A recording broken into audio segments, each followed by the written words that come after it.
if this flops and people don't like it, then it's like, oh, he's just, a YouTuber. Yeah, that's just not a reality. I can't let that happen.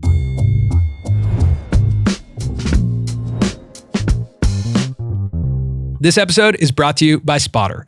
All right, Jimmy, welcome back to the show. Thank you. This is your third time in the chair. I did want to give you some stats. Mm-hmm. Since the last time we sat down together, you've grown over 80 million subs to 242 million subscribers. Your videos since that time have done over 3.2 billion views. Your top video has over 582 million views right now. Wow. So last time we sat down was 10 months ago? 10 months ago. Mm-hmm. Wow, you knew that exactly? Yeah, because we gained 99 million subs in the last year. Yeah. So, yeah. That's crazy, man. And you were in an Instagram photo with Kim Kardashian. Right. That's the most important yes, one. The peak of my career. Which is why we're here. Yes, I know. I posted that that. photo. They're like, another podcast. Let's do it. I feel like before you continue your scripts, we should probably address the hazmat suit and the giant chocolate bar.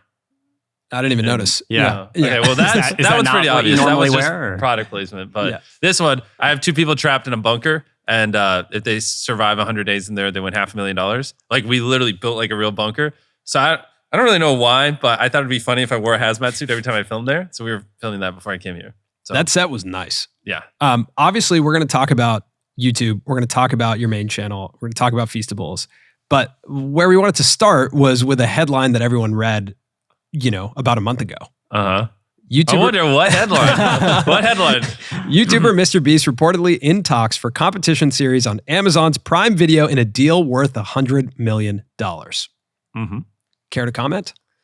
That was the headline. That was the thing. Yes, we're doing.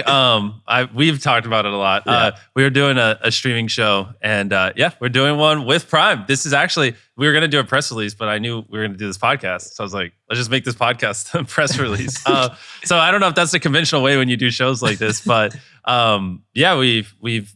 Let me think. I probably should be careful what I say too much. I've never done a streaming show like this, so I don't like with YouTube. I'm super open about everything. I don't. Well, I'm just trying to calculate how much I want to talk about the negotiations. There's let's just say Amazon will give us the most creative control, and by most I mean all creative control, and they'll let me do whatever I want. And other platforms, didn't. So there's a lot of. We'll see if we get into it later in this. I don't know if we want to dive into it all now, but yeah, there's a reason we went with Amazon. They're awesome. I love you guys. And I'm going to try to make the most viewed streaming show in history. I do want to get into negotiation at some point. Yeah. But first, that's a great hook. Keep watching. What's the name of the show? Beast Games. Right. Okay. I think it fits it perfectly. It's going to be, wow. This will be the first time anyone hears it. It's going to be the largest game show in history with the most contestants any game show's ever had, with the largest cash prize in history. That I'll probably reveal later, but you can imagine what the cash prize was on Squid Game, and it's higher than that. So the largest game show in history, the largest cash prize in history. And to be honest, in my opinion, like the biggest sets in history, is the biggest everything in history. This show, we have it written now, is mind-blowing. Like, the problem is if I say anything about a particular episode, it could give a contestant that hears it a little bit of insight. It's like, it's like our normal videos, but just 20 times better. Because obviously, I don't know if that number you read is accurate or not, but I have a bigger budget. So money's not a constraint. And what we were talking about before is on YouTube, I have to make videos around titles and thumbnails. But on this show, I can do whatever I want. I can just make good content and I don't have to revolve it around a title and thumbnail. So money's not a constraint on the show. And I can also just do anything, which is like a lot more freeing than you would think. And so it's mind blowing, the stuff we're going to be doing. Can you give us an example there of like, it's a lot more freeing than you think? Yeah. Can you give us even like one example of like, what does it free you up to do that you wouldn't do on YouTube? Well, with the YouTube video, it's just kind of, it's people are clicking to watch a video around a title and thumbnail. And if you veer too far off, it's just kind of how it is on YouTube. They're just like, okay, I'll go watch another video or whatever. They just kind of, you just have to revolve it. Like if I just got up and I don't know, someone else, like Ryan Trahan sat down, like your attention would just kind of, plummet. Whereas the show, when you sit down for a movie, you're kind of just like there to enjoy it and get embraced. Or in a show, you're just kind of like along for the ride. And it's not, you don't expect it to just be super cut and dry. You almost like when it does take twists and turns, what I mean? Which is just a whole different vibe. And so for this, I can do anything. The constraint is I have the most contestants in history. I have the largest cash prize in history. And that's it. Outside of that, I can do anything. I actually think that the big difference there is that the end of each episode has to operate as the hook for the next episode, which is pretty different than your YouTube videos, right? Well, we're reinventing everything. I mean, like we can, like, you know, sometimes we'll start the next challenge halfway through an episode, and like how do I say what some of this stuff is without saying it? It's like we're throwing everything out the door and just trying to really think from, you know, like first principles, what actually makes a show great. Like, you know, and like now it'll probably be 6+ hours of content, whereas my normal videos are 20 minutes. So like the character building, the storytelling will be out of this world compared to our normal videos. Like the closest video to what this would be like our ages 1 to 100, where, you know, with the cubes and stuff, but even that will pale in comparison. I'm so excited. I wish I could just say what some of the episodes are. But it's like with the streaming show, because the budgets are so big, it's like one episode, we'll just give away, you know what I mean? And that's just kind of be like a side thing, you know what I mean? Yeah. Like, there's a little bit of spoiler, but stuff like that. I'm so excited. I actually think the 2 people trapped for 100 days. Yeah. That one for me, like that was, I think your longest video, is it not? 27 minutes? Well, I counted to 100,000. Yeah. But Sure. Most recent video. Of the recent era, that was your longest video. And actually one that I really enjoyed. Same. And the character development in that one was, I think, what kept everyone watching for a long time. Like and there was a little bit of question of like, you know, their relationship and like how they were getting along. Do they and all hate that. each other? Do they hate each other? Are they actually in love? Like there was this, like a lot of interesting stuff there that tapped into the character development that I think we're used to on reality TV. So on that one, you know, if I would have done that video 18 months ago, you know, instead of being, I think that was 27 minutes, it probably would have been 12. You know, it's crazy. If I'd made content like this 4 or 5 years ago, instead of like what the people would call the Beastification of YouTube or whatever, I think the videos would have done better. I just kind of grew up on YouTube and I've been making content my whole life. And so like, obviously I'm much smarter at 25 than I was at 21. And so like at 21, I just thought was good content. And now I look back and I'm like, even some of our older videos, I can't watch them. I'm like, this is too much. It gives me a headache, you know? Yeah. But at the time, that's just kind of what I thought was good. And I actually enjoyed it. Yeah. It's just, if someone gets into making content at a young age, you kind of get to see the progression of everything they do on YouTube. Mm-hmm. And so I just find that pretty fascinating, if that makes sense. And now people will get to see it on Amazon, which is kind of interesting in a totally new setting. Like that's a completely different storytelling challenge. I know. I'm so excited. And when it comes to the show, that show's going to crush. When it comes to the show, I need caffeine. Letting scenes breathe, giving people more emotion. Yeah. That's something that you guys have started to do this past year more so on YouTube. Yep. There are people in television that have been doing that and on streaming for like decades. Exactly. Yep. Are you guys going to bring people in to help with that? Or how are you guys going to look at ushering that type of storytelling in? Yeah. Well, these episodes on the Amazon show are massive. I mean, we're already hired like 80, 90 people to help with it, and we're going to need way more. So I'm bringing a lot of people in.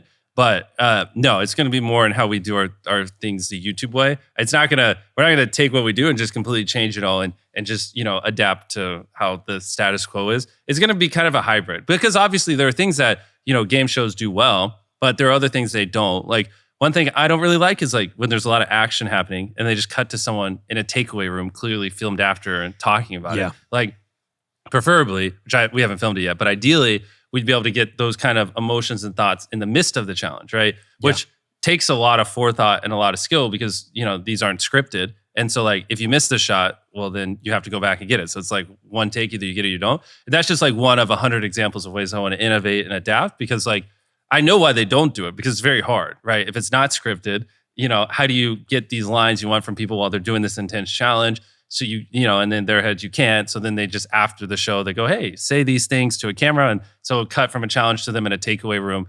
And like, you know, I might end up having that, but ideally I don't. So that's like one of the things we're really prepping for. And so like really knowing the pace of all the challenges and things we're going to do, and know where people will be most likely to say things, and then making sure you have a good camera shot there and like you're ready to capture it. Because I can't go, hey, say this, and then put a camera on them, because it's not scripted. You know what I mean? So just like really thinking through things at like a level that I don't think anyone has ever thought about before. And that's just like one example of it. And then just doing that like to 1,000 different ways, I think will add up where it will feel nothing like a normal game show, but it will have the Beast feel and just look more, high budget, if that makes sense. I also think you have another tool, which is yourself. Like, you are a character in the game show. So the reason why a lot of times I do that is to contextualize the emotion or contextualize whatever is happening. But you can do that, right?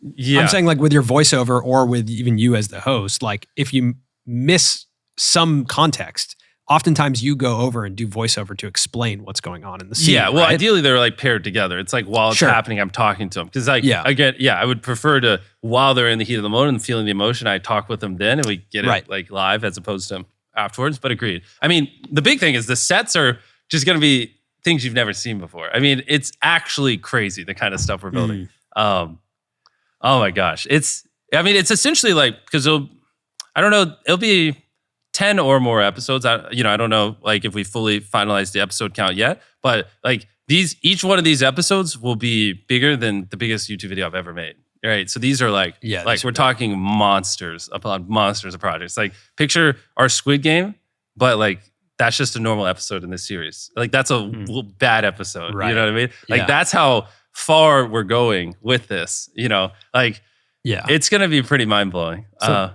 it's like physical challenges, mental challenges, and when can we expect roughly to watch it? It should be later this year, but obviously I'm not going to put out something that I don't like. So fingers crossed. It's over 6 hours of content, so the editing, might end up taking an extra month or two. But it should, if everything goes to plan, be the like November, December, back half of this year. What does the average Beast video, main channel video, cost right now? Ooh.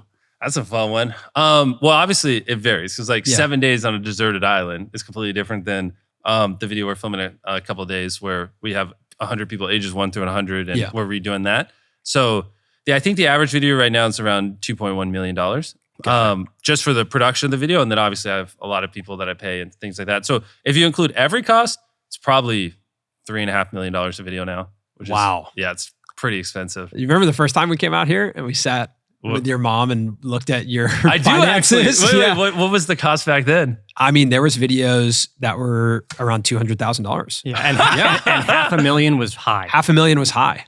Yeah. Can I go back to that world? Yeah. I mean, it's crazy. That was in 2021. I remember that. Yeah, I remember. I have so many memories of, I just remember you guys sitting there and I handed you guys pieces of paper. You handed us your books. Yeah. Yeah. And like physical copies of it. And then we were flipping through it. I do remember that. Yeah. Yeah. I just so $500K was like. $500K was like a big one. Yeah. Yeah. Like $500K is like a low price in our video now. Like not even the cost of building the sets. It's just what I give out. The Squid Game reality show. Have you seen that? I did. Yeah. The budget on that, at least what I read, was $1 million an episode. And your YouTube videos, you're saying sometimes are like 2 to 3. Oh yeah, I mean, those are some of our videos are spending 4 or 5. Yeah, I mean, just makes me think. I can imagine, but it's hard to imagine the cost of an episode for the streaming show. Oh, you don't understand. Like it's going to blow your mind. Like I can't.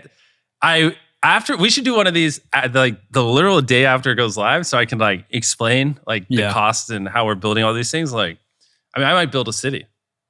You know what I mean? Like, we'll build a city. Like the constraints are not there for this show. You know what I mean? Yeah. So it's going to be crazy. So I feel like the closest comp is obviously your videos, but then also Squid Game, the reality show. Do you feel that way or no? No, it's completely different. It's in a whole different universe than what they do. Okay, got it. Yeah. It's like that, but I mean, on steroids times a billion. But yeah. Do you have things that you liked and didn't like about that show? I didn't finish it, to be honest, so I don't know. I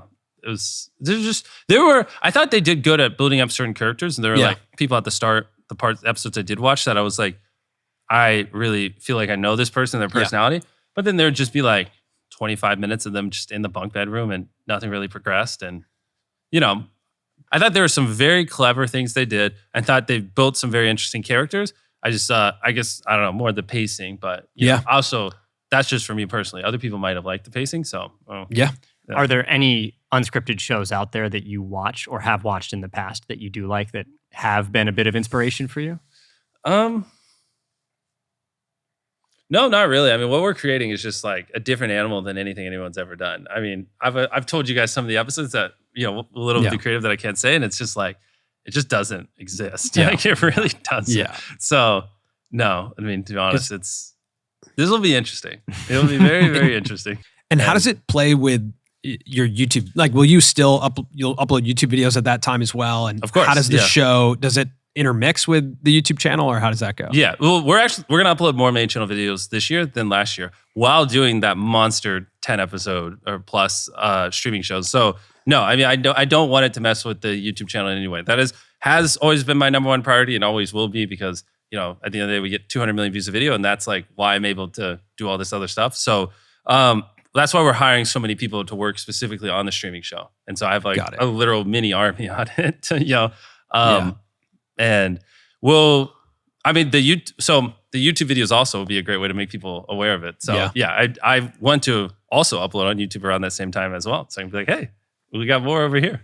And the first episode is going out on YouTube. Yeah. Is that one? You'll have to fact check if I can say, but assuming they let this through, we're gonna upload. Not even episode 1, just kind of like episode 0.5. Episode 0 on the YouTube channel, so people can see what it's about before they go over to Prime to watch it. Which, because if I just say, hey, go watch the show on Prime, people will be like, I don't know. But if I put, prelude to episode 1 on my channel, so they can really understand the vibe and be like, oh my gosh, they're going all out, then I think it'll get more people to watch it. Yeah. Which, with how much effort I'm putting into this, I need everyone to watch it. Like, I am going all out. I'm probably going to film, for this like 60 days straight. And like, we're pouring every fiber of our brains into writing this show. And like I said, this is every episode will be bigger than my biggest video ever. Like, it's going to be disgusting. What does success look like for the show for you?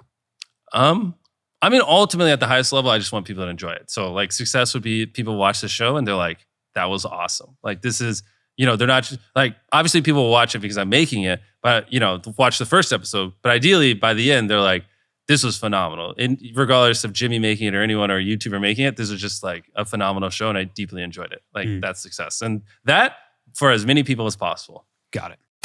Quick break in the episode to tell you about a new AI tool that'll help you write better YouTube titles. It's called Title Exploder, and it's made by the sponsor of today's episode, Spotter. If you've been watching our channel, you know that over the past 2 years, Spotter has been developing a suite of AI tools alongside top creators and AI experts. These tools have been super helpful in our brainstorming process, specifically Title Exploder, which is now going to be available to creators with over 100,000 subscribers. So here's how it works. You start with a title. You can also add a description of your video. Then you can rephrase the title, shorten it, reverb it, or explode the title to give you a ton of different variations. Now, as you're going through this process, if you like part of the title, you can actually edit it and then use that new title to keep going. Once you get to a title that you like, you can save it and then keep brainstorming to get more variations. One of the coolest parts of Title Exploder is that it's conversational. As you're going through the brainstorming process, you can click this button that says "this but" and write in exactly how you want the title to change. It's a really collaborative process, and Title Exploder is directly connected to your YouTube channel, so the AI learns from your top performing videos. All of us as creators get excited about concepts or ideas for videos, but it doesn't necessarily mean we have the right title to get people to watch those ideas. So click the link in our description and sign up to see if you're eligible for Title Exploder. You'll also get updates on the latest tools from Spotter right when they drop. Is there anything in it for you in terms of your reputation as a storyteller of like, okay, people know me as a YouTuber? Yeah. Well, of course, my pride's on the line, because obviously if this show doesn't do well, then it's like, oh, he's just, a YouTuber. He can't. Yeah, but it's not even just me. It's also other creators. Like, it's, I take it very serious. This is why I'm putting so much effort and energy into it, because like, if this flops, then people are gonna be like, yeah, YouTubers aren't capable of, making it on streaming platforms. And I recognize it could either have a massive positive effect, and that every streaming platform is going to be throwing deals left and right at creators, or a negative effect, and people are going to go, if Jimmy couldn't make a hit show, what makes you think you can? And like, that is one of my biggest fears, is the inverse, which is why I'm not going to let that happen. Without getting into specific numbers, like I could, try to film it in like, a week or two, and just like look at this as, how can I make as much money as possible, and just like pocket a disgusting amount of money.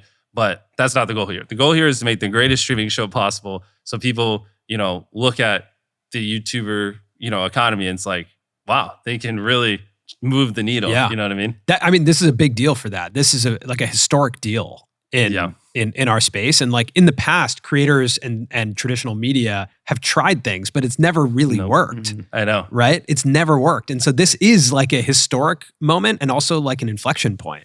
It is. Yeah. I know they don't work because every time I talk to stream platforms, they would always mention all the previous things they did with influencers and like, oh, it didn't work. And I'm like, well, there's a big difference between me and them. They have like 2 employees, and I could have told you that would have bombed, but but yeah, I agree. Like if the show doesn't do well, people are going to use that as a means to be like, well, basically platforms would be able to use that as a way to underpay creators and be like, well, So, but if it does great, then creators can use that as a North Star to be like, we are valuable. We can succeed on other platforms. Basically what I just said. So agreed. Is there something to like the previous creators didn't have their own production companies? So like they were relying on traditional production companies to make the show and they were just talent? There's that. But it's also like we have the most natural crossover because we're already making big budget, high production, multi-million-dollar shoots. And like, so it's just very natural for us. I'm just taking what I'm doing and then just like, if you picture it as like a fire, I'm just pouring like gas on it. But the gas is from a truck and the hose is wide open. Like that's essentially what I'm doing. So when we did come out here, I wanted to play a clip for you. Oh boy. Because this was in 2021 and we're talking about the budgets for your shows. Yeah. And we're also talking about you producing something for streaming. Oh really? What did I say? Movie studio, but you're actually even at spending $200,000 for what you're making. Hold up. The beard back then. My the beard? Hair. Yeah. Look at that. Totally different guy, man. You are. I actually don't think I would recognize you. I told you. Well, he I'm just got a new I haircut, got a new so it's haircut. like, I'm unrecognizable. no one's gonna recognize him. This is a Unrecognizable. different human. Different human. I would think this is your brother if I didn't know better. Dude, it's been 3 years. I've aged. Well, you have color in your beard and then the hairstyle, the combo of both. Yeah, I've aged. And you don't wear like colorful shirts like that anymore. Wow. either. No. Wow, Wow, different you've human. changed, man. Different. You really have. You've changed. Yeah. Anyways, for what you're making for the type of distribution you're getting, it's actually way less than What TV they're is spending. spending, Yeah. right? I know. No, it's interesting too because if I go to them, I'm like, hey, just for fun, I ask like, hey, you want to give me some money to produce a TV show? And I'm like, no. It's like, oh, it's like, okay, I guess I'll just. I have no interest in doing that type of stuff, but it's funny because sometimes I poke at them to like see if they'll give me money, and no one is no, interested. I guess they The just pokes don't work. believe that I can do dope stuff with like $1 million. Like even just something as simple as like $1 million an episode. yeah, no, agreed. Back then I had no interest in doing a streaming show because back then on my YouTube channel, I was struggling just to barely keep up, Right. which I mean, I guess I still am. But the difference is, how many views of video was I doing back then? Like 10? 10. Yeah. So, Yeah. I mean, now we're doing on an average video of 200, 250 million, like every single video. So we've just gotten so much bigger where platforms are taking us more serious. Like back then, it was like a deal for me back then to do something on a streaming platform would have been, they tell me what I spend the money on. They tell me like what this thing is. Like I would have to write the whole show line by line, borderline script it, and then they'd have to go through and redline it. And then like all this stupid stuff, like there would have been no creative control. It would have been Beast Games, but whatever platform would have like told me what to say and do, what the challenges are. It would have been cringe. Like why do they know better than me? So that's why I was so disinterested back then because, it's cliche, but I didn't have the leverage to say, hey, I know what I'm doing. Look, just trust me. No one would trust me. Now, I mean, a lot of them still didn't trust me, but one of them did. Amazon. I love you, Amazon. So now it's a lot more exciting because when I can just do whatever I want and just do what I think is a great show, which is why 200 million people show up to watch every single one of our videos, then it's like infinitely more exciting instead of, a world where I could put all this time, effort, and money into something and then an exec could just go, I don't like it. Yeah. You know what I mean? I was like, which I don't even. Anyways, don't get me started. Like, I feel like I've proven myself at this point, so it's still crazy, but whatever. When it came to the negotiation, what was most important to you? Hold on. Okay. I'm going to give you the list of 3. You okay? Money, Mhm. creative control, Mhm. ownership. Ooh, money, creative control. The first one's easy. Creative control. Like, if there's no creative control, if it's not even creative control, there's just no control of every single frame that's going out of the show, then I'm not doing it. Like, it's like, there's no way I'm coming from YouTube where I can just do whatever I want in the videos and then to a world where someone else tells me because that's just not fair to the audience, right? They're trusting when they come over that it's content that I back. And like, I just don't care what some exec says is good content. Like I literally couldn't care less. You know what I mean? I just want to make, which is what I do on YouTube, what I think is great content, what I really think the fans will enjoy and innovative, push boundaries, etc. So control, of course. And then the ownership of money, it's like, it's hard because I still reinvest everything my YouTube channel makes. Like people don't believe it when I say that. People didn't believe it when I said that 4 years ago, but still to this day, I just pour it all back in. So money to me is just a means to make great content. And so money was,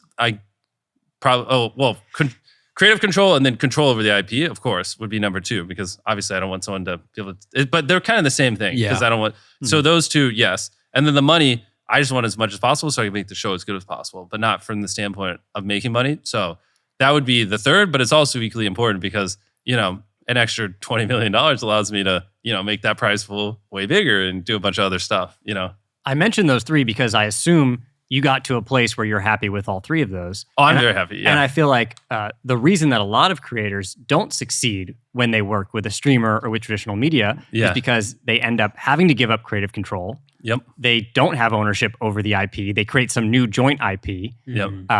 And the last one being money. The last one being money. Yeah. The money is actually not that great in comparison to what they can make on YouTube if they're a YouTube creator at a certain scale. Mm-hmm. Yeah, no, agreed. And that's I don't know how hard I want to go at them right now, but it's pretty interesting because I mean, obviously I'm the biggest YouTuber in the world. So just by nature, I will have more leverage than anyone else. And even me, I'm having to tell these people why they should just let me do what I think is good content because I built the track record of it and I've proven myself. I've proven myself more than any YouTuber could ever, hope to prove themselves. And even with me, a lot of platforms are just they just don't trust you and they want creative control and they want control. The bigger one is control of the edit. So if they don't like things, they cut it out or they can make you put things in or, fabricate things if they wanted to. Not that might be why they won, but that's just a thing they can. If they have control of the edit, you basically decide everything, the narrative, what goes in, what goes out. You can, and so, if I'm struggling to get that as MrBeast, then I couldn't fathom someone with a couple million subscribers or 20 million subscribers. It's pretty wild because that also, there's just the waterfall of why that's a bad idea is I could talk for hours on because obviously then you're less passionate about it. And, I can't bring up examples from other creators, but obviously I've talked to a bunch of other creators that did shows and that's a very reoccurring theme, especially with a certain platform that we don't need to go in depth on, but that they didn't give up the platform, had the control over the edit and then, the jokes were removed. They forced them to put certain things in that, because the quotas and other stuff. And it's just just kills the vibe and it doesn't feel like their show anymore. And then it flops and the creator's well, yeah, because, this isn't what my fans were expecting. Yeah. And that's a reoccurring theme. So hopefully if this does well, I would love to, because I can't talk too much game because I need it to crush first. The more I say now, if it ends up flopping, I'm screwed. You know what I mean? I already said so much, but hopefully it ends up crushing and then people can go look, they trusted Jimmy and look what he delivered. Trust me. You know what I mean? Yeah. But it's also a little bit too, if you want them to be more trusting, you're probably, especially if you're smaller and you haven't proven yourself on YouTube as much, probably just need to take a little bit less of a pay cut. Because the more you're going to push these platforms for a season 1 of something you haven't proven, the more they're going to want control to kind of hedge their bet. But if you're hey, let me prove myself on season 1, I'll take a little less money. And then if I crush it, season 2, just pay me what I'm worth. And you get a deal like that. I think that also would help creators. But if you ask for the world on season 1 and they have nothing to base it off of because you've never done anything on streaming, of course. Then obviously they're going to be okay, well now we're a little scared. Yeah.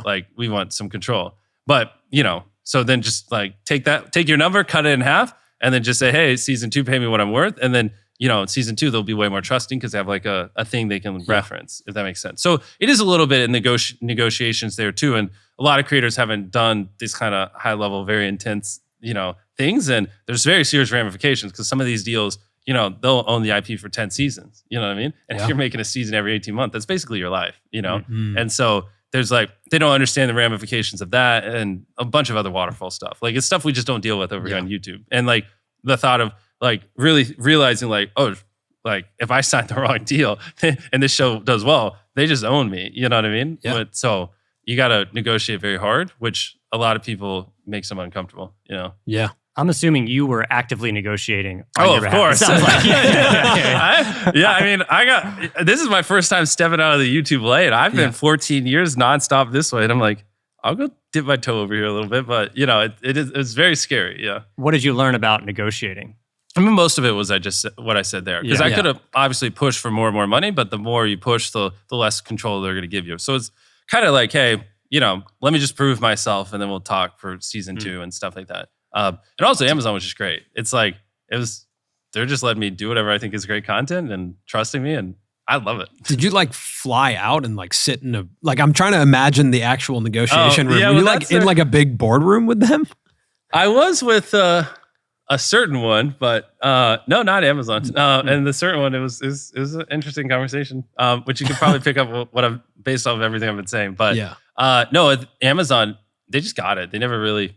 It's weird. Like other platforms, they would never give it up. But from the first call, they were just like, "Yeah, that makes sense. You can have control." They were literally like, "We don't want it. You're the master." And I was like, "Yeah, why can't everyone just think like that?" You know what I mean? Was there any Feastables tie-in with Amazon? Was like that part of the conversation, or is it pretty separate? Yeah, well, you'll see when the show comes out. Okay. Obviously, I'm not going to make 6 hours of content without talking about Feastables. Yeah. Is that like my thought when we were talking last night about the show? I was like, are the contestants going to be selected through like people who buy Feastables, like golden ticket vibes? Well, this is where it is a little different. I do believe there are like regulations for, game shows on streaming platforms. Interesting. I'm still reading them. So, YouTube's a little different than this. Because YouTube, I can just do stuff like that. I can just be like, you know what? Pull up a database of 100 people that bought chocolate bars and pick 100 random ones. Got it. I think I can do that over here. I don't know. So I don't want to say anything. And then someone be like, actually, that's illegal. Right.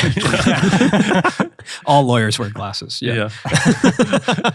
Yeah. I mean, I think that like that's the obvious. Like, it seems like as you're starting to move into new deals, like having the commerce tie-in and the Feastables tie-in is like, it obviously makes sense. Mm-hmm. Yeah.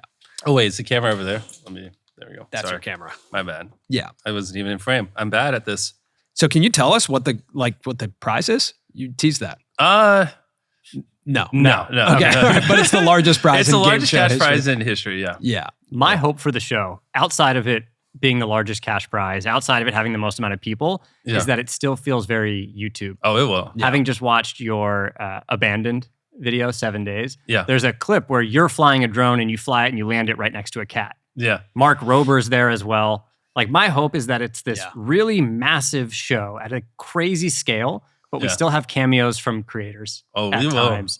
And it still feels at times like YouTubery in a way that like 100%. When does the host of a show ever fly a drone and then you watch the feed of what it actually looks like? Like I want it to feel still like connected to you and doing some things that you would only expect to see on YouTube. Well, it's funny you saying that because it feels like some high level thing, but I literally was just like, "That's a cat," and I just grabbed a drone. Totally. Yeah. There's nothing like super strategic about that. Exactly. Especially that one, because you could argue that was very drawn out, but I was just like, it's funny. A cat walked up to the drone. Agreed. I mean, same thing. But the thing is it's just me and the boys are just naturally a little stupid and silly. And so, on set, we're just going to be doing dumb things the whole time. And then since there's always a camera on, the editors will be like, "Wow, that was funny."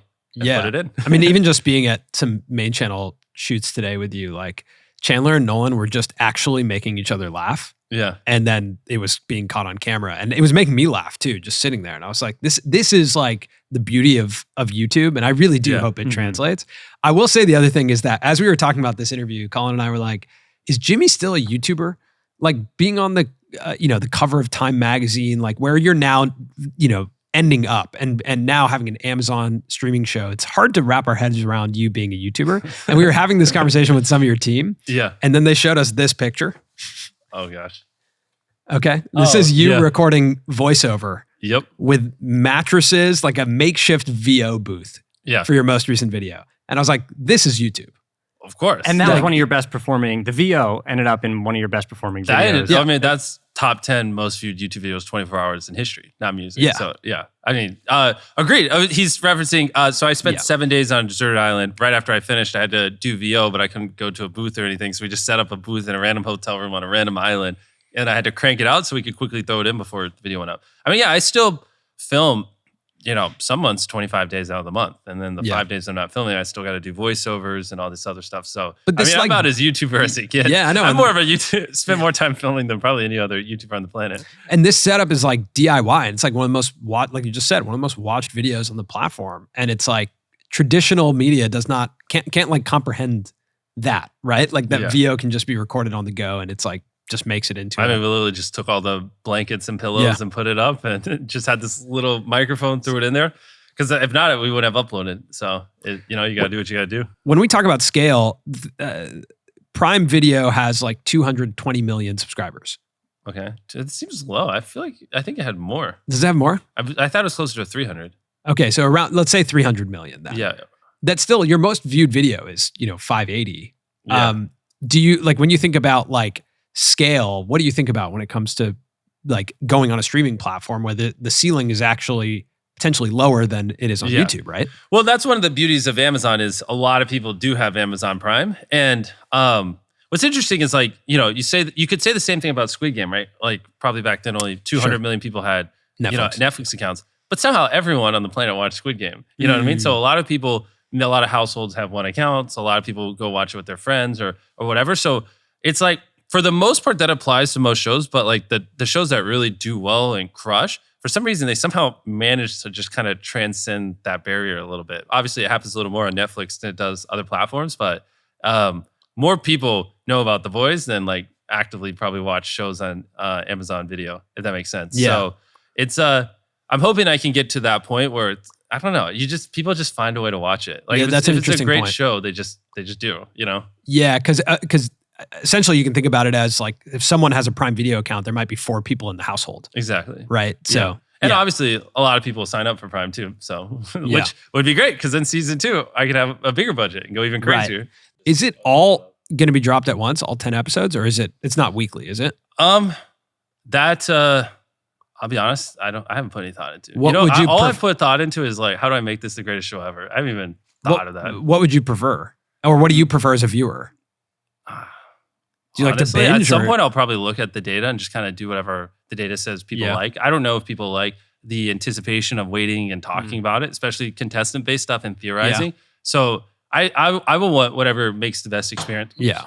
Best experience for the viewers. So, which I don't know. I can tell you that on YouTube, back of my head. Yeah. And, like streaming services, I'm not even gonna I am a toddler in the streaming world. Yeah. And like I've spent a ton of time watching every game show and studying content. But the actual back-end application and like all that other stuff, weekly drops all at once, I know nothing and I'm not even gonna act like I know anything. And so at some point I'll go like deep dive, pull all the data.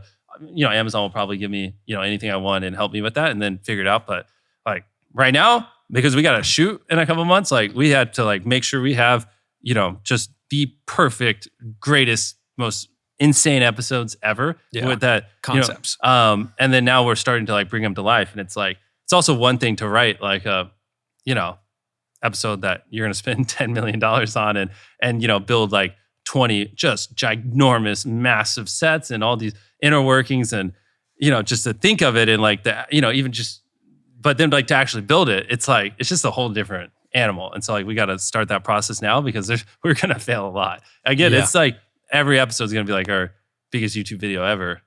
So it's like, and you can't really adjust in real time like you can on YouTube.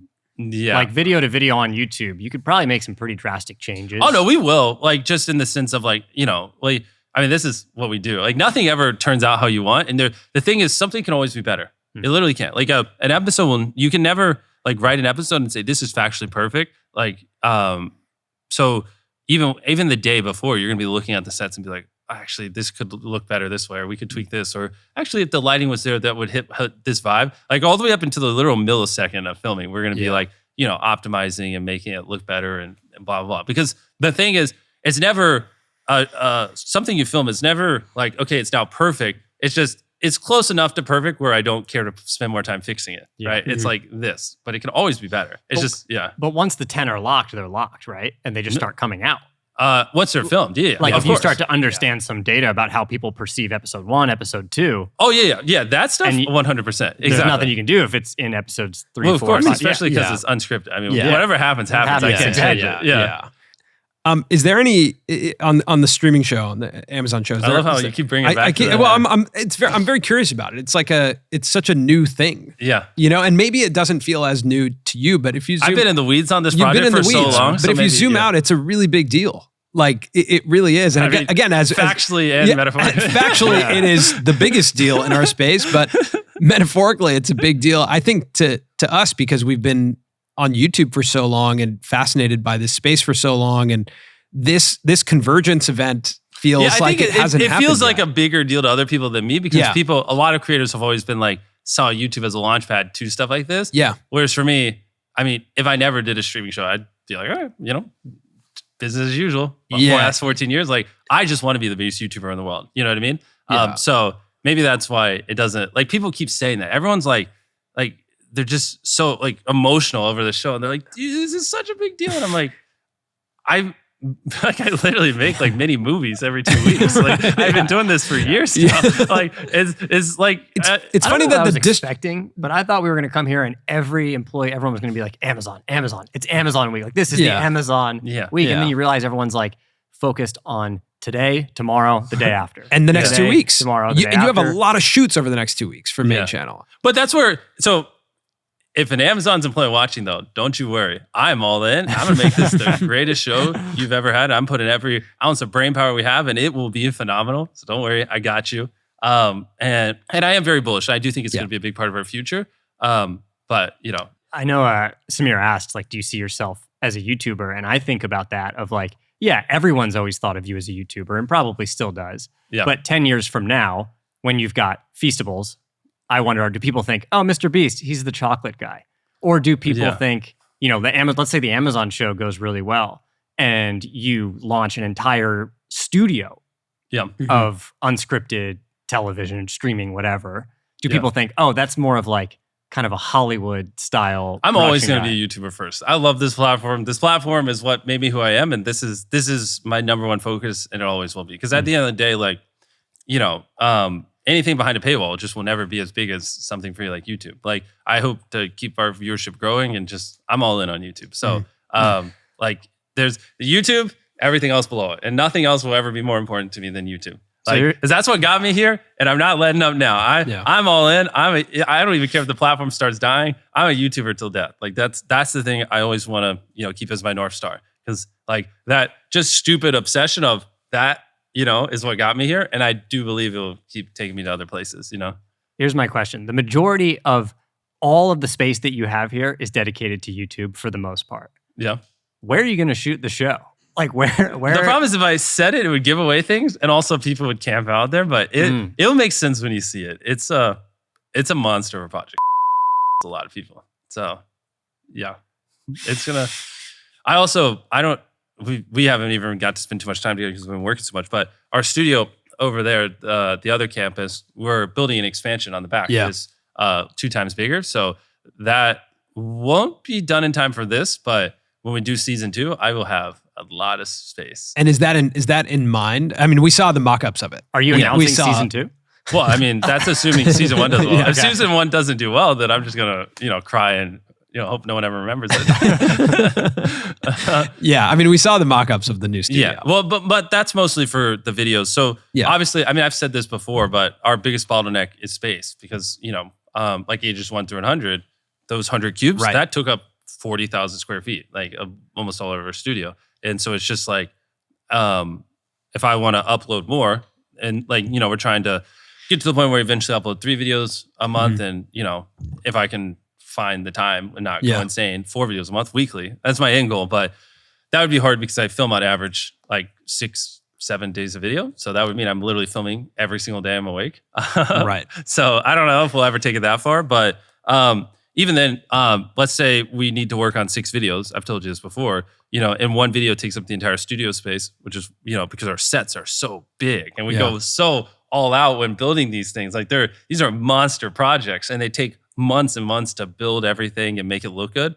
It's like, well, then how do you work on the other 5? Which then results in us having to do things like go film $1 versus $1 million hotel room and other stuff like that, because we can't film local because like a single video took up our whole studio space. And like, got it. To me, the answer isn't make the video smaller.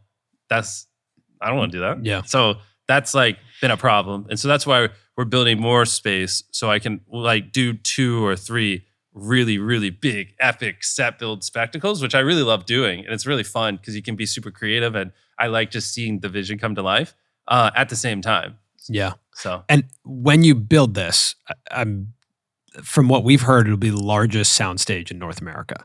Well, to be totally transparent, I've never looked up the database of the largest sound stages, but I've had multiple people that I do trust that they say that. Say that. Yeah. So take it with a grain of salt because I don't know. Yeah. But people are telling me it will be. I'm just like, this is what I need to make my videos because my videos are getting so big. Right. And they're like, Jimmy, this is larger than anyone else has. And I'm like, okay, I don't care. I need it. Like, can we start building? You know what I mean? So that's kind of how these conversations keep going. Yeah. It is interesting that there was a time where when we first came here, this was the only space. Yeah. This was like the main space that we're in right now. This is what we would call just, Studio A. It's, 10,000 square feet. We used to film all our videos here, but yeah, you see all the names written up. Like that's from a video. Yeah, there's a lot of history here. I haven't been here in a bit. And when I walked in, I was like, oh man. I mean, even I felt that because when we walked in here 2 years ago, like all your play buttons were on the staircase. You remember that? Yeah. And like walking around here, I was like, that's crazy that we thought this was huge. We were like, this is crazy that a YouTuber has like a warehouse space they shoot everything in. Yeah. But now it seems like you don't have much space. Like even the shoots that we went to today weren't inside studios. I mean, one of them is happening inside a studio. The other ones are happening. And then also the other ones are happening that need you need like 3 months to finish those videos. Exactly. Well, he's talking about the survive 100 days in a bunker, win $500,000. Again, that's why I have a hazmat suit on. Yeah. But they're gonna think I hate them. I'm selfishly covering Prime because I want to promote my brand, but not because I don't like Prime. To be clear, the Logan's gonna be like, "What the heck?" Last time we spoke with you, you said something interesting about your brand deals. You said that like your viewership is getting to a point where it's exceeding marketers' budgets. Yeah. Like they can't really afford. Oh, that is a massive problem. Yeah.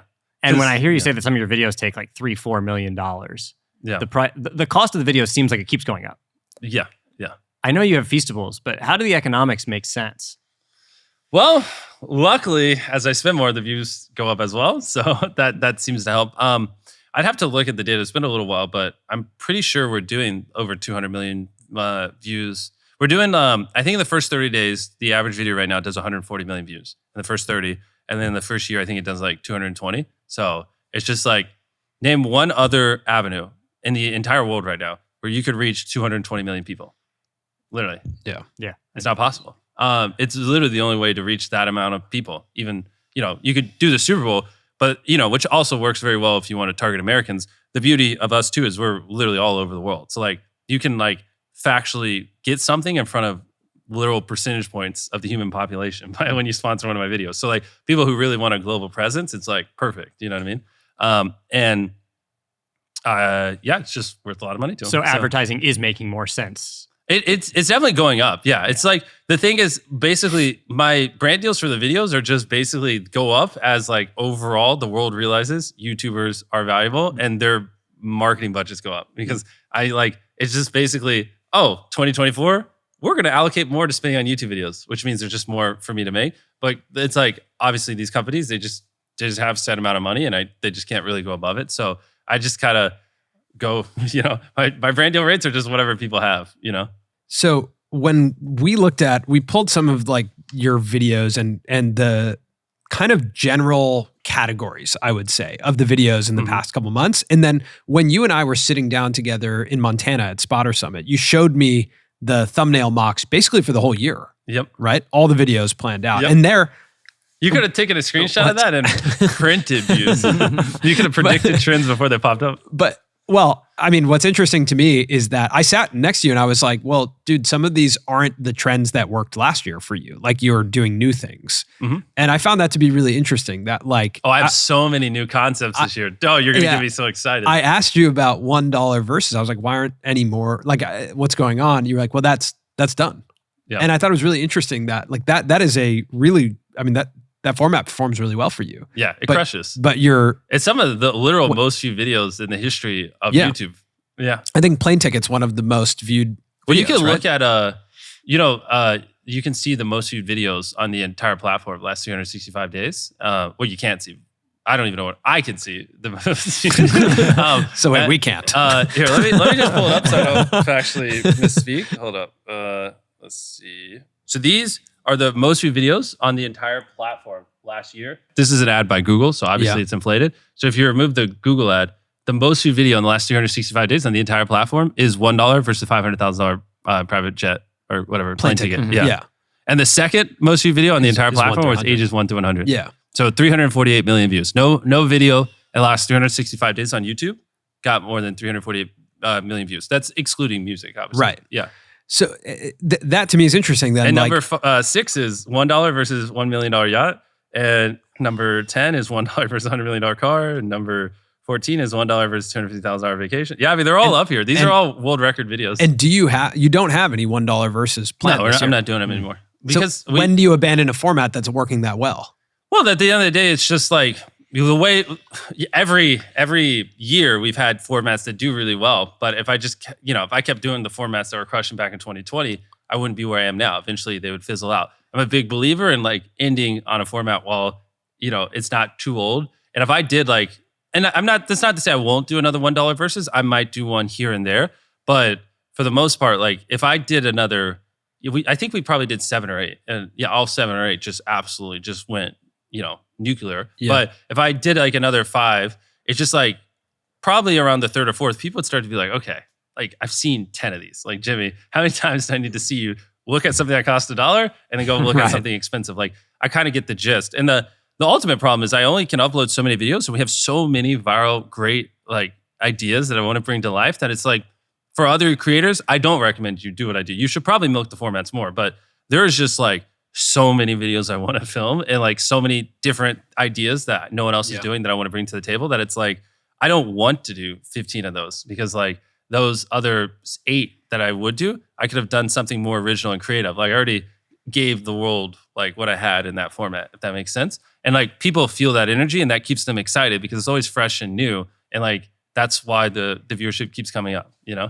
because you actually do like quite a wide-ranging variety of content on your channel. Yeah. Mm-hmm. It's actually pretty crazy. It's actually kind of crazy. I was weirdly thinking about that this morning. I was like, it's wild how like, I'm going to pull up the channel. So like the newest video is just me and the gang spending 7 days in an abandoned city. And then before that, it's a single contestant facing his biggest fears. And before it's us going on the private islands in the world. And then it's a person trying to protect $500,000 from me blowing up. Yep. And then it's me spending 7 days in solitary confinement. Yep. And then it's rescuing 100 abandoned dogs. And there's 2 people trapped together, building 100 wells. Yeah, it's kind of crazy just how it's pretty big variety. Especially when one of them is you spending 7 days in solitary confinement. Like some of the other ones, it's like you're the game master. Yeah. But I would imagine there's only so many you can do where it's like, oh, I'm buried alive for 7 days. Like, I mean, I can't believe I did that. That one was crazy.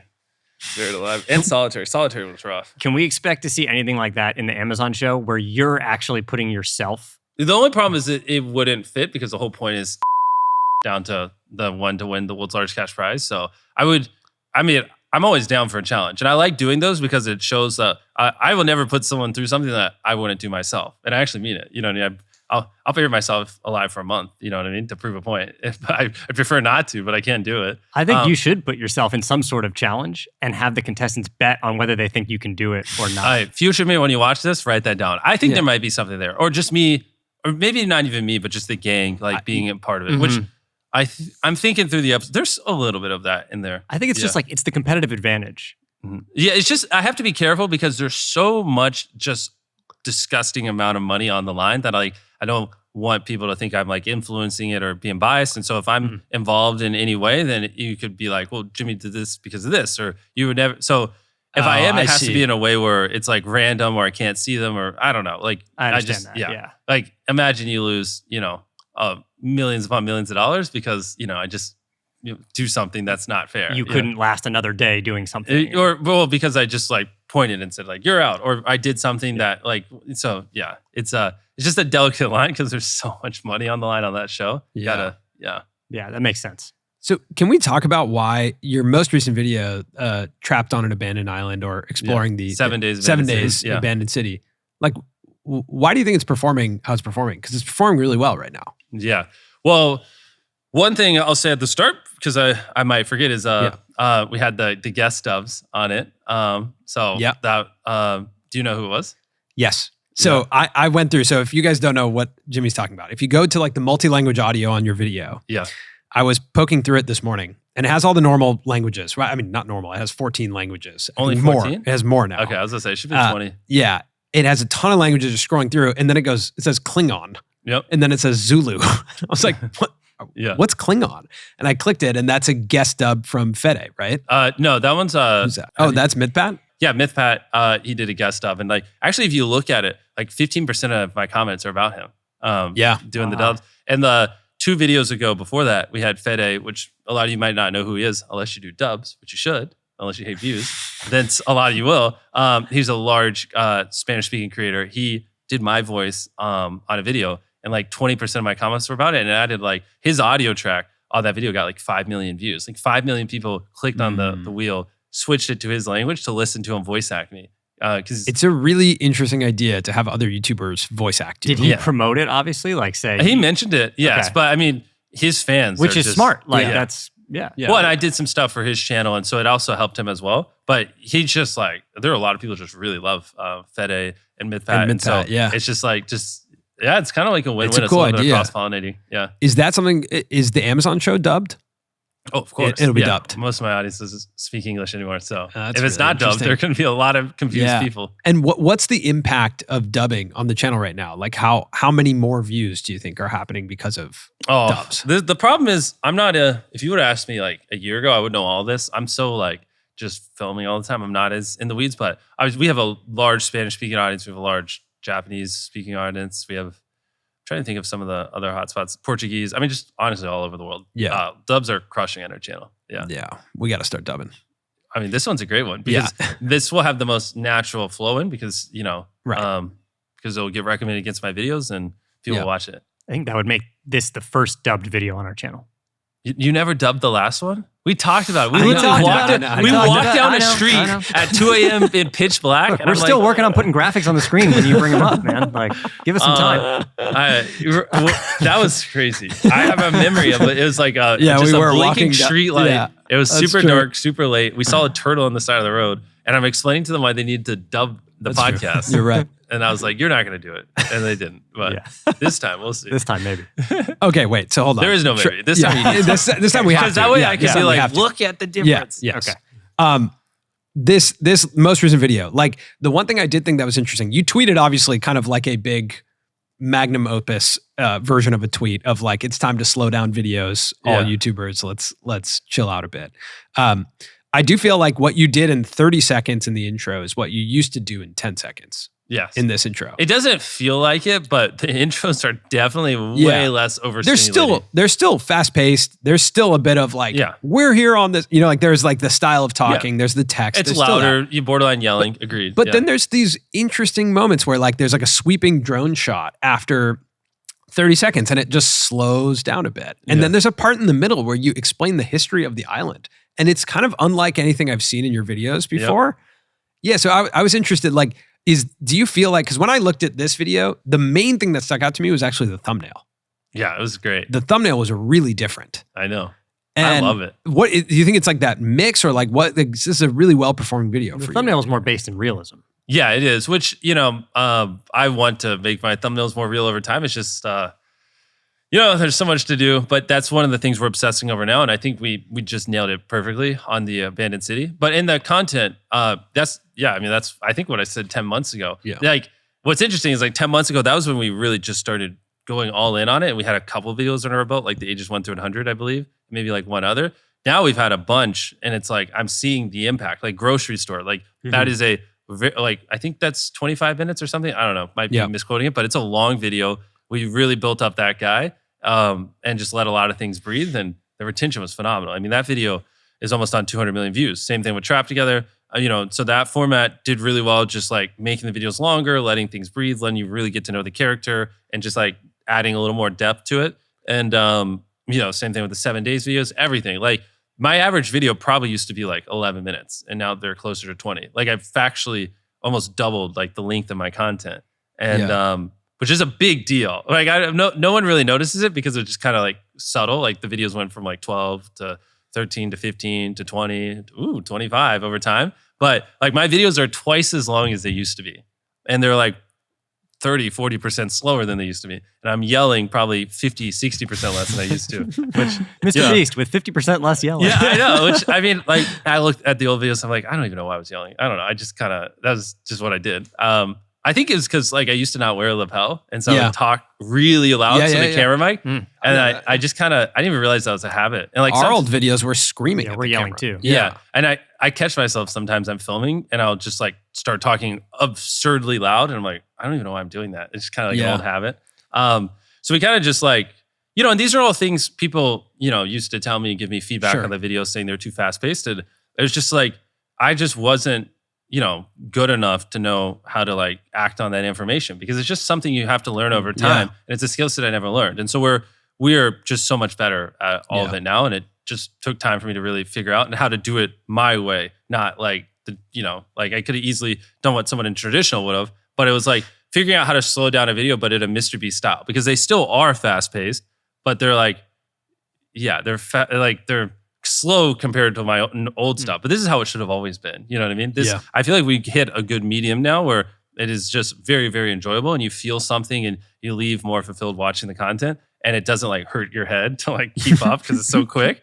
You know what I mean? So where we're at now is where I wish we always were, but I just kind of. I think that's a really good lesson for other creators watching. That like you just said, this is how it always should have been. Yeah, because I feel like the whole MrBeastification thing, a lot of the problem was people were trying to copy what you were doing and mimic your pacing and mimic. Well, the problem is too, it's like people copied what I did, but there were still things I was doing right back then, but they didn't know why. They just thought fast equals good. And so it was even worse than what I was doing before. So like I was overly fast paced, and like I was just missing the mark on certain things because I'm ignorant. You gotta, you know, takes time to improve and learn. Yeah. It's the beauty though, is like I will never stop learning and improving. And I'm gonna look back at my content 3 years from now, I'm gonna look back at the content I'm making today and probably say similar things like, oh, that was garbage. I should have been doing blank, blank, and blank, because I'm just obsessed with always improving.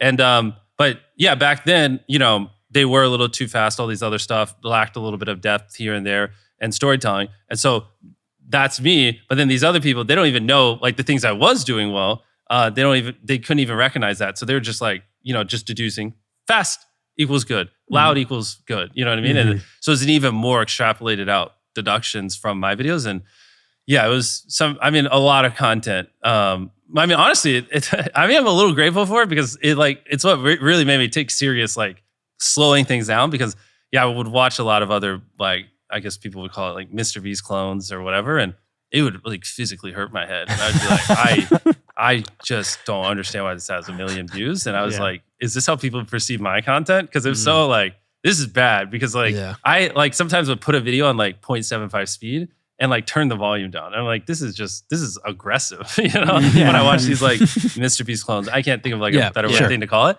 And so it was pretty eye-opening. And like, actually one of the best ways for me to improve was just to watch all these, I can't think, some people would call it MrBeast ripoffs. I don't know. I don't really care too much. I mean, and I'd be like, I'd just kind of write down the things I thought was annoying. And then I just take all those things and I'd be like, okay, well, let me make sure that's not annoying and I'm not doing that in my videos. And that was like one of the best ways to improve. So without like the beastification, all the just weird, you know, low effort copies, I don't know if I would have had, if I would have adjusted and learned as fast as I did. So it was a pretty interesting thing. It's interesting for creators who are currently being copied. Maybe spend some time watching those videos and seeing what you don't like. Because it's really like, interesting. I always wanted to tell better stories, and it's not like I was oblivious. I just didn't know how to. And like genuinely looking at other people, and instead of going, how do I make my content better? Just looking at other content and be like, well, let me just write down what I don't like. That and then like kind of just try to apply that to mine. Weirdly worked very well. So it's like, that's why like, you can just, if you listen to every podcast we've ever done, it's like your videos are never perfect. You can always improve. And like, that's just like such a simple thing that I'm saying, but that would, for whatever reason, unlocked a third eye in my mind and allowed me to look at the problem a different way, and somehow worked. You know what I mean? Yeah. I feel that way with our thumbnails. Like every year, thumbnails get more and more important than I thought they were. And I realize how bad our thumbnails were the year before. Yeah. You know, you guys have improved a lot. I remember our first roast sessions years ago. Much different than well, it wasn't just thumbnails, actually. It was just packaging as a whole. We weren't thinking just in the direction of like, what is packaging? I remember those conversations. They were pretty brutal. Yeah, and it was. Yeah, you guys, it's the difference between like, now I feel like I'm talking to like an adult theoretical. Sure. Back then, it felt like I was literally talking to like Yeah. a YouTube toddler, like a little baby. And now we feel that at times. And I know we have, I feel like we're not an adult. We're like in our teenage years. Or at least like, I feel like though when we talk to other creators and we recognize that they can't bridge the gap on packaging yet, I mean, it is interesting that you brought that up about the Amazon show, that packaging in general, the concepts, the theories there matter, but the visualization of it per episode is not going to matter. I can do whatever I want. Exactly. Which is crazy because that is the whole thing on YouTube. That is the entire thing. The problem is like, you get it, I get it, and maybe some of the people watching get it, but like most don't understand like how important I don't think I actually got it until recently. And I know that sounds crazy. But the problem is you never actually get it because it's always more important than you realize. It's more important than you realize. Even me, I'm constantly every other month going, dang, I forgot like just how important the title and thumbnail is. And I like, you almost have to like every day, like sit in a corner and go, the title and thumbnail matters more than you think, and tell yourself that 10 times, because if not, like I don't know. It's because it seems so insignificant until you like really think about it and you're like, at the end of the day, if they don't click, they don't watch. And that like, you can make the best content ever, but if they don't click, you're dead. Yeah. It's crazy. Yeah. I was looking at these sketches, like these. Yeah. That come together, these like multi-step sketches that you do. So you're starting with like a lot of sketches for your thumbnails. Oh, 100%. Right? How many sketches? I mean, it depends. That one, let me pull up the thumbnail chat. I can run you through a bunch of them. A lot. I look at a lot of thumbnails.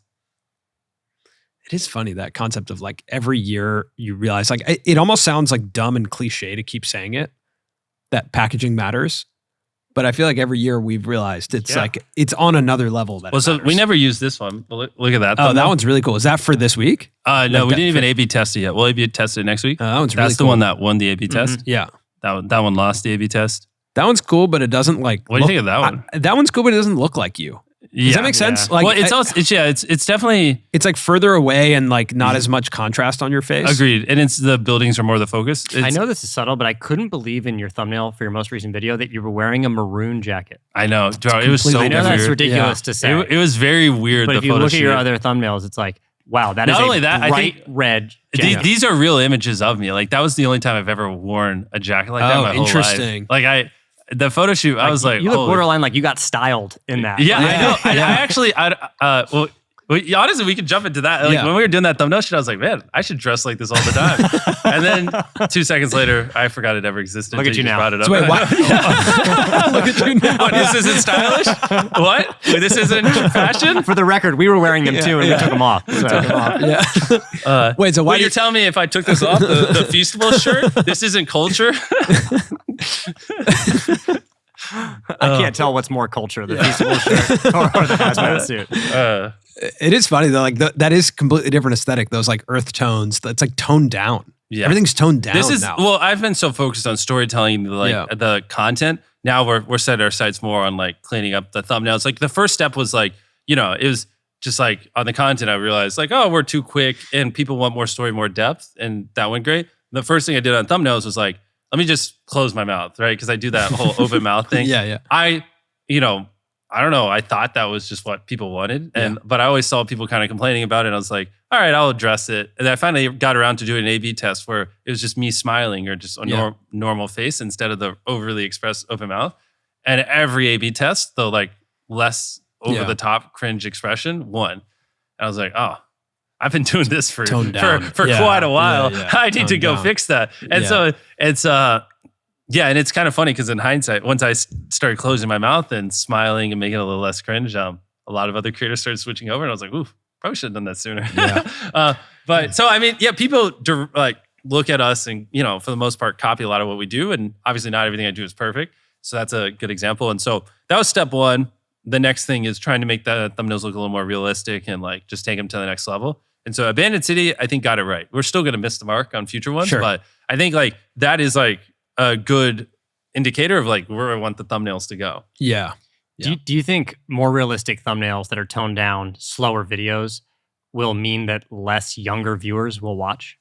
No, I don't think like younger, I mean, like even Disney shows, right? That young people watch, like they have stories, you know what I mean? And they're not just like, go watch Up, you know what I mean? Yeah, like, dude, the first 2 minutes of Up. Exactly. I mean, it's, older people watch it, but the average person who watches it is probably a kid, you know what I mean? So it's not like the narrative that kids are overstimmed and don't have attention spans is not true. I mean, people just want good content. And just because you slow something down doesn't mean it's good content, right? Like the thing is, even though in my opinion, I was doing things slightly wrong back in the day, I still was doing cool, original, epic, viral things that were inherently interesting, right? And so like, if what you're doing is just not interesting, then no one's going to watch it. It doesn't matter how the pace it, you know what I mean? So it's like, I wouldn't, like asking like, oh, if the video slowed down, would kids want to still watch it? Like it's just not even like, that's like asking like, if you eat an orange, well, you know what an apple tastes like. It doesn't even make sense. It's like kids like, or whatever, people of all ages will watch content if it's just good content. And then, then you just optimize the pacing for what they would like, which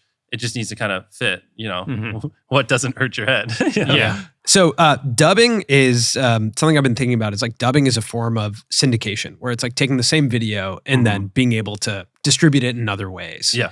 That's also something you've been doing on X. I'm curious your experience with that. It's so weird still hearing it. I know. I was going to say Twitter, but I was like, do you say X? Twitter. X just sounds so dirty still. It does. Yeah. I know. X videos doesn't sound good. It really doesn't. Like I post my videos on X. It's like, I mean, maybe it'll catch on. No. I tried.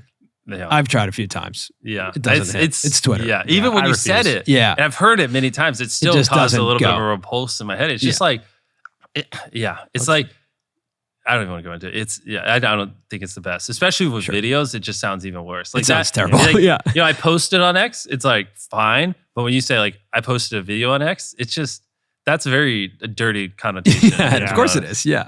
And the Twitter logo was great. We don't need to go into it. But tell us about your X videos. Well, I mean, you can.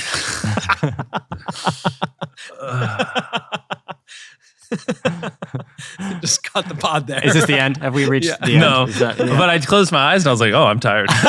But this is actually a lot of fun. Yeah. I mean, they're doing very well. Like, I mean, you probably know more than me. I haven't looked at it. I mean, you're in like the hundreds of millions of views per upload. Per like video. Which is kind of crazy. The same videos that do, I mean, I don't know what the retention is on there. I mean, like last time I looked, way lower than YouTube. Yeah, of course. I mean, people are not. It's not the same consumer behavior. X to watch videos, and so it's not there like YouTube. But it's definitely a different audience, and so it's pretty fascinating because when I post a video there, it's like sometimes when I post my YouTube videos and they go outside of my core audience, like people will, for whatever reason, just get a little mad about certain little things I do here or there because they don't know the full context of everything, and like. Reposting those videos on X generates sometimes a little bit of that as well. And it's so fascinating because it's like, wow, these people have just never seen this video before. You know what I mean? Because there's a lot of people that use X that don't watch YouTube. I bring it up because I've been thinking about, I said this to you on the phone, but I've been thinking about like new audience and like the context of how much of the Amazon show or how much of your videos you're posting on X is like net new audience. A lot of people. That's kind of crazy to think about. Because I was already reaching like, I think, last 90 days, 720 or 30 million unique people have seen my main channel. Unique users that you can see on the back end. That's not views. Like we've done billions of views, but that's unique. So like, I mean, there's 8 billion people on the planet. So it's almost 10% of the world like has seen one of my main channel videos on YouTube in the last 90 days.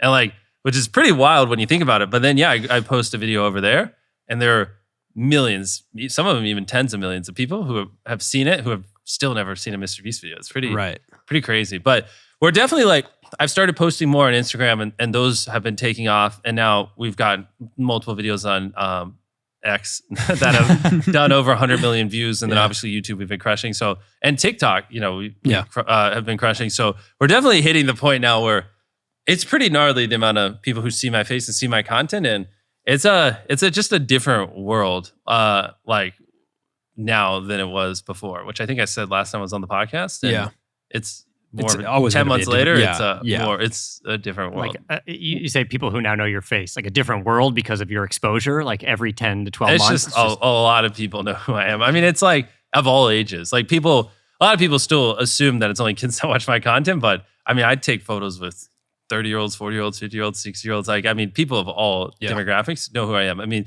like, the Joe Rogan episode I did with him is one of the most viewed Joe Rogan episodes of all time. Like, I mean, and those things do numbers. I mean, I don't know if he's public about them, but like there are tens of millions of like people in their 40s that know me just from that Joe Rogan episode. Right. And, but also a lot of younger people watch the videos with their parents, and then their parents just end up liking it because these are concepts that are just very, mass appealing. What do we do? Whether you're 40 or, 15, like you can watch it. Like it's interesting to see what an abandoned city looks like. It's interesting to see the difference between a $1 hotel and a $1 million hotel. If anything, videos like that appeal more to people in their 40s than they do to people that are 15.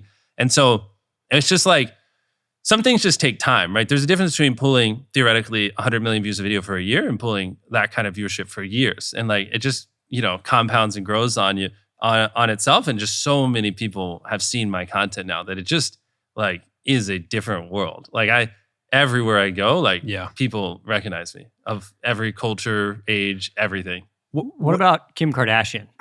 My Instagram photo? Just selfishly curious. What was that like? Like, did she... Oh, she was super friendly. Because she's holding a Feastables bar. Yeah. I mean, she didn't have to do that. I'm grateful she did for the photo.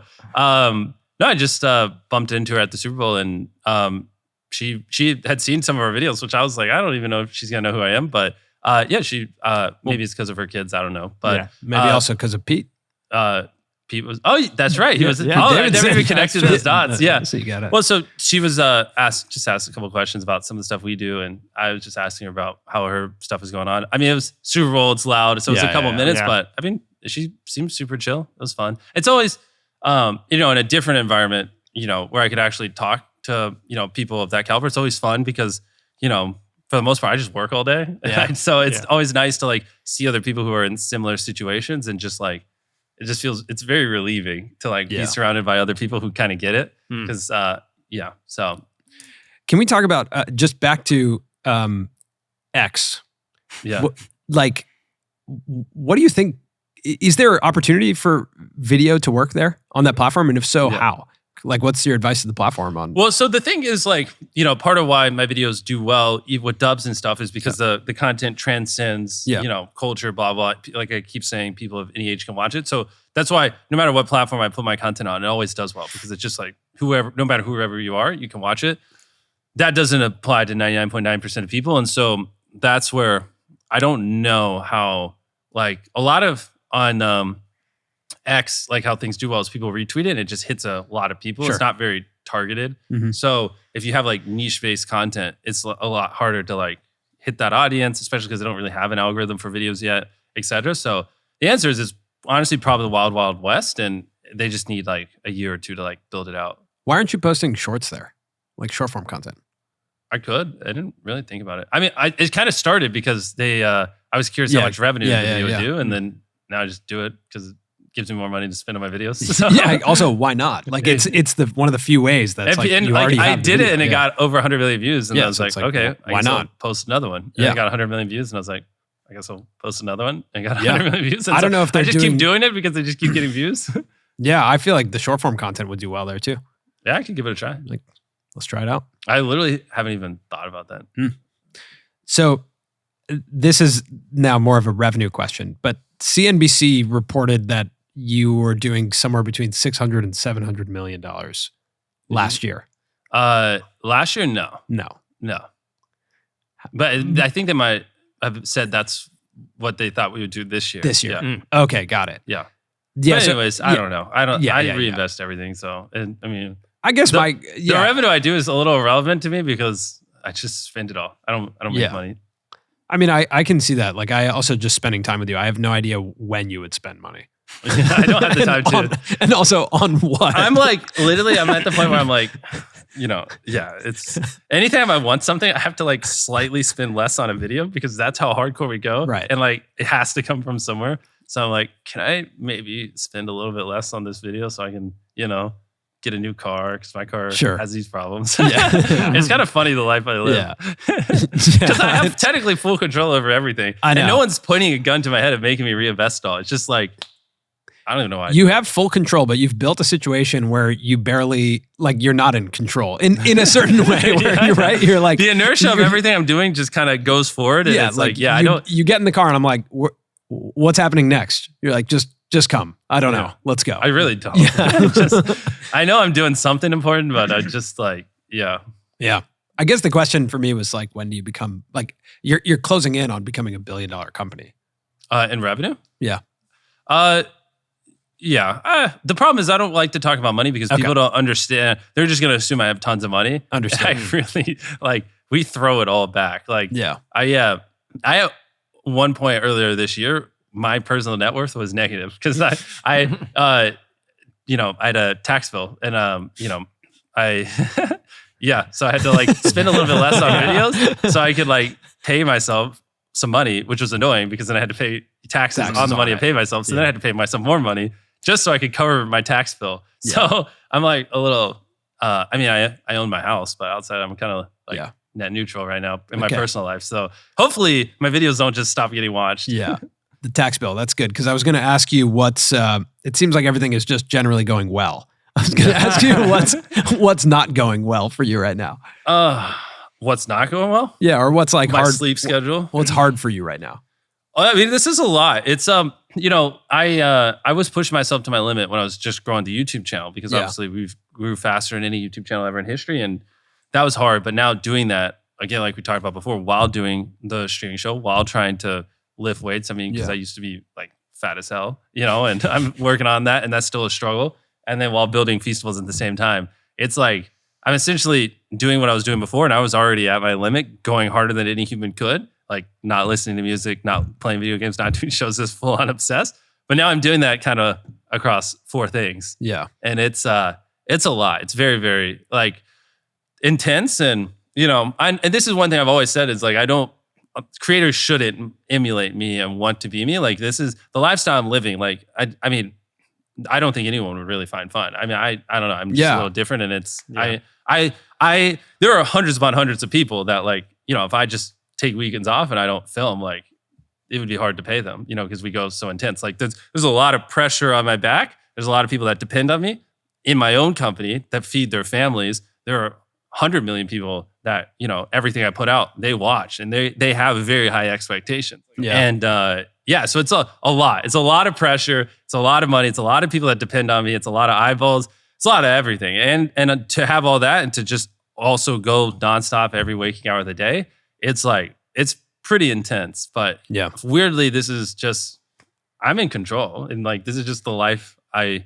for whatever reason, want. I really couldn't tell you why I structured my life the way I am. I mean, it's funny seeing it come to fruition because when I was 20, I was like, I'm going to remove everything that isn't, growing the channel and all these like stupid things. And like, I got rid of video games outside of like for the gaming channel, but we don't really do that anymore. So I actually like literally I don't play video games. I got rid of everything in my life and I just like made it as efficient as possible to work. And I was always like, this is where I want 100% of my time to go. And it like took a while, but now like I've been in that like flow state for like 2 years now where it's like literally all I do is I sleep and then I'm pushing forward one of the companies or whatever. And it's pretty intense. So anyways, to bring it all back, definitely don't recommend creators emulate my lifestyle. Like I don't think they should. Like I don't even know why. Yeah, I mean, it's not aspirational for me. Yeah, like when I come here, I'm like, I really like spending time here. But the thing I want the most right now is just sleep. Like that. It's not even like the saying, a sick man only wants one thing, a healthy man wants a bunch. It's like like a person who works this much only wants one thing, and it's to just have a full sleep one night. You know what I mean? So. I like Chandler's. Like I was looking at Chandler and Nolan. I was like, that looks like a fun job. That's a nice role. Yeah. No, they're great. That's like I mean they put in the work. Like they do the 7-day videos, but obviously it's not to the level I have. And like that would be like where I think most people would like find their happiness and rhythm. This I don't know. This is just this is weird. The life I'm living right now is like very intense, very weird. So that's where, Anyways, the closing statement is: please do not model your channel after this. You don't want to. I don't know why you'd want to film 25 days a month and spend the other 5 working on all the back end stuff and everything else. You know what I mean? Does anyone or can anyone convince you to slow down? Like on a random Saturday morning? The problem is, what would I spend the time doing? Like I try to play video games now. I just can't. I try to, I still keep up with YouTube because I want to understand what's going on. So I'll watch a little bit of YouTube, but like, what else would I do? Yeah, I guess if you don't want to do anything else, Yeah. what are you going to do? I really don't. So that's the it. problem I keep running into is like, I did carve out like 3 or 4 hours one day, and I was just like, I sat at a computer. I was like, I don't even, like, I tried playing Fortnite. I don't know, dude. We played basketball for hours. And that was fun. Yeah, but that's where yeah. in my schedule I do working out. And so that is something I currently do. Yeah, yeah. That was a good time. Yeah, and I would love to do that, but the problem is I got to get my sleep hours up because just like the lifting weights is draining enough. I threw basketball on that. Like I wouldn't be able to keep my eyes open during the day. So I got to get my sleep back up before I can start doing it. That would be great. Yeah. But outside of exercising, it's like, it's just, I don't know, really. I mean, what do you guys do in your free time? I actually, not Go that get much. a coffee, Just take a walk around, Yeah, walk around with my simple. wife. Yeah, that's all. And so it's just like, what even is there to do? Anyways, that's a whole theoretical thing we could talk about for an hour plus, but yeah. Is there a philanthropy tie-in, or do you have like a big philanthropic effort this year? Like of course. Like you do? Yeah. Okay. It might be a little too early to talk about. That's another thing that's been taking up an absurd amount of my time is obviously like, Team Trees, Team C's. It's been a few years. We might do something this year. So you're picking this year to do another one. If you're a big YouTuber, let me know if you're interested. But yeah, it's a little too early. Yeah. But yeah. Does the negative feedback that you get at times about like altruism as content, does that affect you at all? No, I couldn't care less. Couldn't care less. As long as what I am doing, I believe is morally good and actually helps people. Why does it matter that someone is like pretend being mad? Or maybe they're really mad. I don't know. But I mean, I'm not going to not go cure 1,000 blind people because someone isn't okay with it. It's like, sorry. Yeah. I'm just going to do it anyways. I don't know what to tell you. You know what I mean? I mean, I'm of that belief as well. Because like, if you the alternative is what? It doesn't happen? Exactly. Like, if you let like the internet be your like compass, it's like, it's going to be wishy-washy all over the place. You're never going to please anyone. You have to like at some point like decide like this is where the line is. And like for me, like I know what I think is good and actually makes a positive impact. And as long as that's what I truly believe, then like I really couldn't care less, Yeah. Which I think is very freeing, and a lot of creators need to be able to get to that point. If not, it's like that kind of stuff would torment them. I do think that takes work as a creator sometimes is to understand like where's your line, what are you truly confident in, and then just being like, yeah, that's what I'm confident in. I'm happy to say it. I believe it. Yeah. And to make your actions with what you truly know you believe. Yeah. There's always going to be a loud minority. Definitely. I mean, but yeah, I don't know. It's like I also get 200 million views of video, so like loud minority, exactly. Like okay, 10,000 people might be like, that's what I mean. Blah, blah, blah. It's like, it's like literally 0.0000001%. You know what I mean? Yeah. So it's like, who cares? And especially the Beast Philanthropy channel too. The videos have been getting much better. We got some crazy projects this year as well. Yeah. Which I'm very excited. Yeah, it's a lot, man. You're doing a lot this year. I know. There's all kinds of stuff. Might bring back the gaming channel at some point. Seriously? Wow. Potentially. Really? We'll see. That's interesting because that to me, like I fully understand the like scale back on the second channels or like the additional like Beast Gaming. The problem is Reacts. that the gaming channel A was honestly fun to film if I had the time, but also B, those videos were averaging like 70 million views. Yeah. And they were really funny. I kind of miss. I honestly, God, I would love watching the videos. Like they were just really fun to watch. It's also more of your personality. Exactly. Right. Well, that used to be the nice part about it when my videos were less personality. Our personalities are more in our main channel videos, so it's not as big of a deal. Yeah. Like the newer video. Like I'm talking more in that video than I ever have in a video. So, but yeah, like 2 years There's almost ago, like a vlog feel to the most recent video. Yeah. You're obviously not always holding the camera, but there's a vlog feel. That video will probably do 250 million views, somewhere around there, 300 million. And yeah, it's like that many people are just, hanging out with me for a couple of days and I'm just talking to them. It's pretty crazy when you think about it. It is crazy. For like literally 10 minutes, they just watch me talk. Like I think they're probably watching you talk for longer here, but yeah. But I know what you're talking about. Yeah. I mean, hundreds of millions of people are watching you talk for 10 minutes. Yeah, I think the average view duration on a video would be like 11 minutes. So like on average, they'll watch 11 minutes of me just blabbing away. It's kind of funny when you think about it. And it builds a totally different connection. I like to think about it like too, like think about it like pre-television, pre-radio. So like whatever, 100 years ago. Yeah. It's like how much time would it have taken to talk to that many people?